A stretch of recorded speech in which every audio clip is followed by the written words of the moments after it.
bai, ostion errandutana estatua, eta zu, eta ni, eta aina banazka.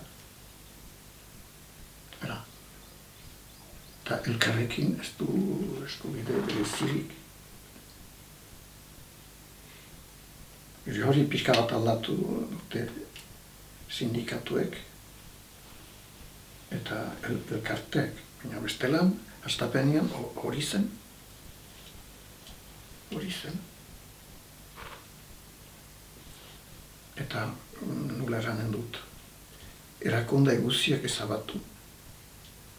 Korporazioak ezabatu zituzten. Denborako, ez dakit, sindikatuen arbasoak ziren, zaharkituak ziren, berritu bat ziren, kendu zituzten. Orduan, langilek ez zuten biltzeko eskubiderik ere. Beti irautza, gauza sozial bezala presentatzen, aurkezten zaigu. Gio bilakatu da, bai, republikak lege soziala egin ditu. Baina, 19. mendean, ezkera legebiltzarean langilei eskubide berezien emaitearen aurka zegoen. Zen, herritar batek ezin zuen eduki gaukan, besteek ez zuten eskubide. Eta gero, berantean sozialistak agertu ziren, eta berantean izan dira Frantzian lege sozialak.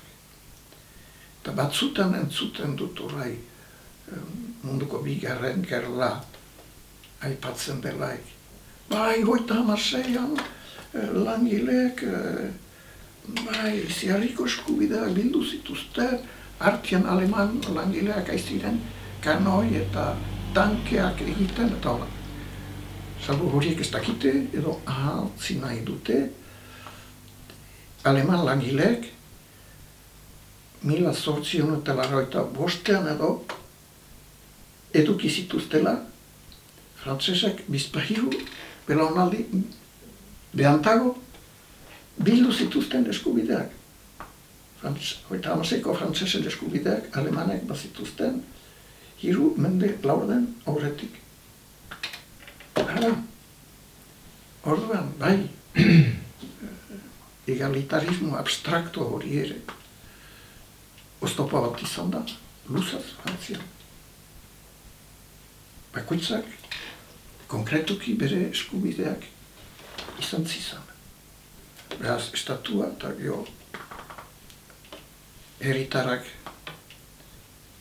banazka, bai, eta berdin, bai, berdin, zertan berdin. Hora ere ez dago berdintasunik, bada lehenago gutiago.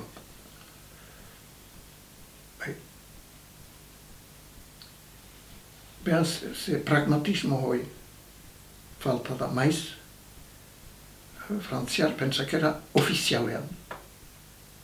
Geo beharraikin, emeki edo pixkaka edo batzutan jauzi batez ere aurrera eramaiten die kontutan hartzen eta garatzen, baina, bon, beti hor dago pentsakera abstrakto hori.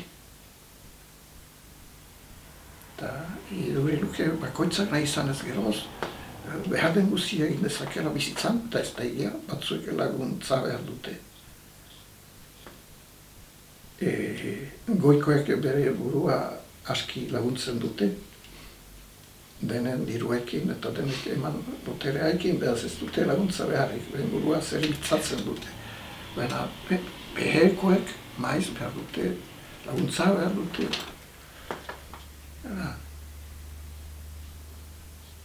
Eta horrek, behaz, pentsakeran aldaketa bat behar du.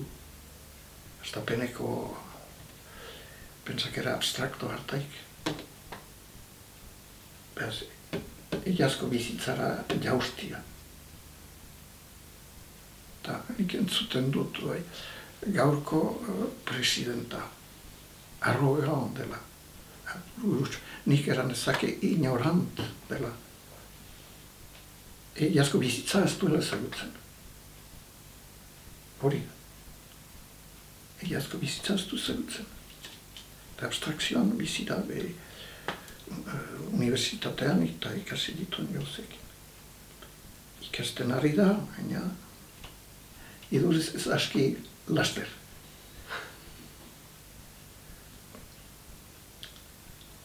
Hori da, frantzes pentsakeraren bekatu handia beti abstraktua. Teorietan. Teoria zerrutiar batzuetan. Jautsi behar da, lurrean bizi gara.